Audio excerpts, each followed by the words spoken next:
Hello दोस्तों। आज हम लोग को पढ़ना है फिजिक्स का गुरुत्वाकर्षण, जिसको इंग्लिश में कहते हैं ग्रेविटी।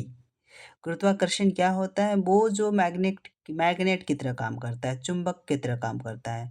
चुंबक की तरह काम करना मतलब वो अपनी ओर जो अट्रैक्ट कर लेता हो, अपनी ओर आकर्षित कर लेता हो, उसे क्या कहते हैं हम लोग? गुरुत्वाकर्षण करते हैं। गुरुत्वाकर्षण किसे कहते हैं? जो अपनी ओर अट्रैक्ट करता हो, आकर्षण करता हो, जो अपनी ओर आकर्षण करता हो उसे हम लोग क्या कहते हैं? गुरुत्वाकर्षण कहते हैं। ठीक है, उसी से रिलेटेड कुछ टॉपिक है, कुछ पॉइंट है, वो देखेंगे हम लोग। ठीक है, देखिए तो पहला बोल रहा है कि पृथ्वी का पलायन वेग कितना होता है। तो पृथ्वी का पलायन वेग कितना होता है? 11.2 किलोमीटर प्रति सेकेंड होता है। अच्छा, ये पलायन वेग क्या होता है कि पृथ्वी से अगर हम लोग किसी भी सैटेलाइट को अगर छोड़ेंगे तो किस स्पीड से छोड़ेंगे? तो 11.2 किलोमीटर प्रति सेकेंड की हिसाब से छोड़ेंगे तो वह पृथ्वी से ऊपर ही चला जाएगा, वो वापस नहीं आएगा। तो इसीलिए हम लोग क्या कहते हैं? पलायन वेग कहते हैं। तो पृथ्वी का पलायन वेग कितना होता है? 11.2 किलोमीटर प्रति सेकेंड होता है।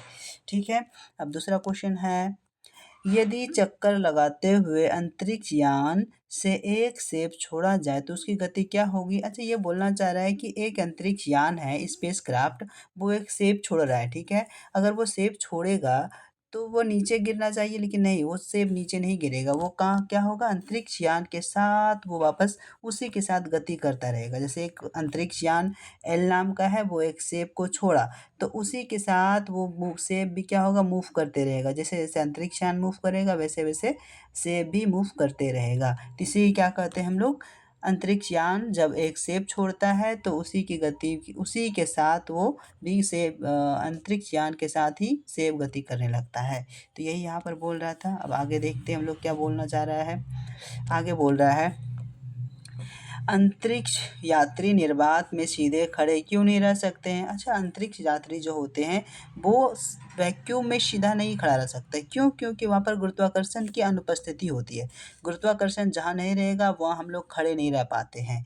जैसे चंद्रमा पर गुरुत्वाकर्षण नहीं है तो वहाँ पर हम लोग तैरेंगे, ना कि हम लोग खड़ा रह पाएंगे। ठीक है, अच्छा यहाँ पर एक क्वेश्चन बोल रहा है कि पृथ्वी के चारों ओर परिक्रमा कर रहा कृत्रिम उपग्रह गुरुत्वाकर्षण के विरुद्ध अब अपकेंद्रण बल के प्रभाव के कारण नहीं गिरता। ऐसा बोलता है कि ये जो कृत्रिम उपग्रह होते हैं, जो सैटेलाइट होते हैं ऊपर में हम लोग भेजते हैं, वो वापस पृथ्वी पर क्यों नहीं गिरता है? वो क्यों मूव क्यों कर रहा है? किसके कारण मूव कर रहा है? वो मूव जो कर रहा है वो अभी केंद्रीय बल के कारण कर रहा है। किस बल के कारण कर रहा है? अब केंद्रीय बल के कारण कोई भी सैटेलाइट नीचे नहीं गिरता है। नीचे नहीं गिरने का कारण क्या है? अपकेंद्रीय बल। अपकेंद्रीय बल वो बल होता है जो केंद्र से बाहर की ओर बल लगता हो। जैसे ये केंद्र है, केंद्र से जो बल बाहर की ओर लगेगा उसे अपकेंद्रीय बल कहेंगे। और अभिकेंद्रीय बल वो बल होता है जो केंद्र से अंदर की ओर लगता हो बल। जो बल केंद्र से अंदर की ओर लगेगा उसे क्या कहेंगे हम लोग? अभिकेंद्रीय बल। और जो केंद्र से बाहर की ओर लगेगा उसे अपकेंद्रीय बल कहते हैं। ठीक है, अब आगे देखते हैं क्या बोल रहा है। आगे है, आगे बोल रहा है कि एक एक भू उपग्रह किस बल के प्रभाव से अपने कक्ष में निरंतर गति करता है? अच्छा, यह भू उपग्रह क्या होता है? वह उपग्रह जो पृथ्वी का एक समय में पूरा स्कैन नहीं कर पाता उसे हम लोग क्या कहते हैं? भू उपग्रह कहते हैं। अच्छा, इसका हम लोग यूज करते हैं कम्युनिकेशन करने में, बातचीत करने में इसका यूज करते हैं। ठीक है, ये ऊपर में एक सैटेलाइट भेजा हुआ है जिसके थ्रू एक सिग्नल भेजता है, जो हम लोग जैसे ही एक यहाँ से कॉल यहाँ पर लगाते हैं तो इसी के थ्रू हम लोग बातचीत कर लेते हैं। तो ये क्या करते हैं? जियो सैटेलाइट क्या होता है? बातचीत करने में हेल्प करता है। तो यहाँ पर बोल रहा है कि किसके कारण जियो सैटेलाइट पृथ्वी पर नहीं आता है? वो उसे अपने कक्षा में मूव कर रहा होता है। तो वो किसके कारण? अभी अब केंद्रीय बल के कारण। अब केंद्रीय बल कौन सा बल होता है? जो केंद्र से बाहर की ओर बल लगता है उसे क्या कहते हैं हम लोग? अब केंद्रीय बल कहते हैं। ठीक है, आगे देखिए, आगे बोलता है, चंद्रमा की सतह पर पलायन वेग पृथ्वी की अपेक्षा कम होता है, क्यों? अच्छा, बोल रहे हैं कि चंद्रमा की सतह पर जो पलायन वेग होता है पृथ्वी की सतह से कम होता है। पृथ्वी का कितना था? 11 पॉइंट कितना था? 2 था। 11.2 किलोमीटर पर सेकेंड था। तो और यहाँ पर कितना हो जाएगा?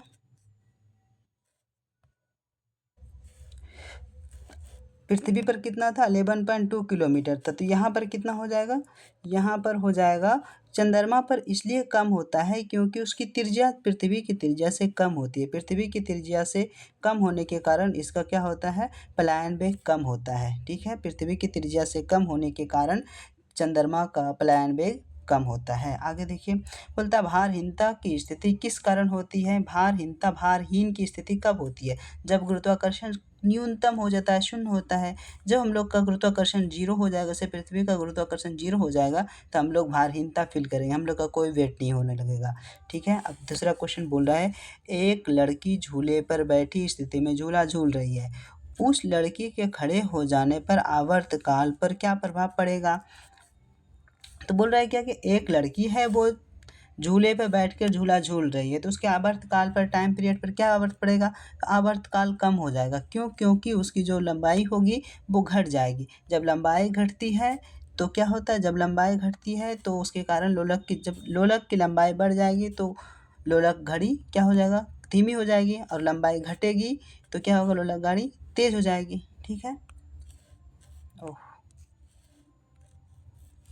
ठीक है, आगे देखिए, तो इसमें एक और चीज़ बोला था कि लोलक की लंबाई बढ़ जाने के कारण लोलक घड़ी गर्मियों में धीमी हो जाती है। वही बोला, लंबाई बढ़ने के कारण लोलक की जो लंबाई होती है ना, वो धीमी हो जाती है, और लंबाई घटेगी तो लोलक की लंबाई तेज़ हो जाएगी। ठीक है, जबकि शीतकाल में क्या होता है, उसकी लंबाई पीरियड तेज़ हो जाती है। ठीक है, आगे देखिए, बोलता है हवा में लोहे और लकड़ी को समान भार की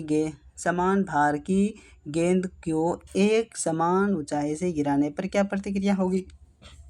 बोला है क्या, हवा में लोहे और लकड़ी की समान भार की गेंद को एक समान ऊंचाई से गिराएगा तो क्या प्रतिक्रिया होगा। तो क्या होगा कि जिसका घनत्व ज़्यादा होगा वो पहले गिर जाएगा, और जिसका घनत्व कम होगा वो बाद में गिरेगा। यहाँ पर लकड़ी का घनत्व कम है तो वह बाद में गिरेगा, और जो लोहे का घनत्व ज़्यादा है तो वो पहले गिरेगा। बोला लकड़ी की गेंद बाद में गिरेगी, तो लकड़ी का, क्योंकि लकड़ी का घनत्व क्या है, कम है, इसलिए वो क्या होगा, बाद में गिरेगा। पहले लोहा गिरेगा फिर लकड़ी गिरेगा। ठीक है, आगे देखिए, ये बोला है कि लकड़ी का घनत्व लोहे की अपेक्षा कम होता है, जिस कारण से लोहे व लकड़ी समान भार की गेंदों को समान ऊंचाई से गिराया जाए तो लकड़ी की गेंद वायु की प्रतिक्रिया अधिक होगी। अच्छा, जिसका घनत्व कम होगा उस पर वायु का प्रभाव ज़्यादा पड़ेगा, इसलिए वो धीरे धीरे पीछे गिर जाएगा। ठीक है, बाद में बोलता है पृथ्वी के किस स्थान पर किसी पिंड का सर्वाधिक भार होगा। अच्छा, बोल रहा है कि किसी भी पिंड का सबसे अधिकतम भार कहाँ पर होता है पृथ्वी पर, ये ध्रुवों पर होता है। क्यों, क्योंकि यहाँ पर गुरुत्वाकर्षण बल सबसे ज़्यादा होता है। गुरुत्वाकर्षण बल अगर सबसे ज़्यादा कहाँ होता है, ध्रुव पर, इसलिए यहाँ पर हम लोग का वेट भी सबसे ज़्यादा होगा, कहाँ पर, ध्रुव पर। यही बोल रहा है कि